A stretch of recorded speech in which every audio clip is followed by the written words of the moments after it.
How to create a BCU credit union online bank account. In this quick guide, I'll show you how to create an online banking account with BCU Credit Union so you can easily manage your finances from anywhere. Go to the BCU Credit Union website and click on Join BCU at the top of the page to begin your registration. Before creating your account, ensure you meet the eligibility requirements. BCU is available to individuals in certain regions or through select organizations. You'll need to check if you qualify.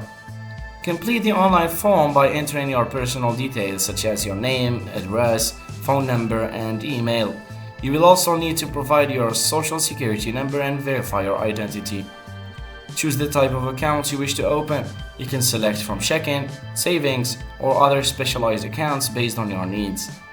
Set up your online banking username and password, and this will be used to access your account online. Making an initial deposit to activate your account. You can transfer funds from another bank account, deposit via check, or set up direct deposit.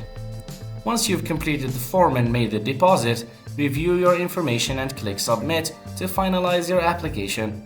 And that's it. You're now ready to manage your BCU Credit Union account online. Enjoy the convenience of secure online banking anytime, anywhere.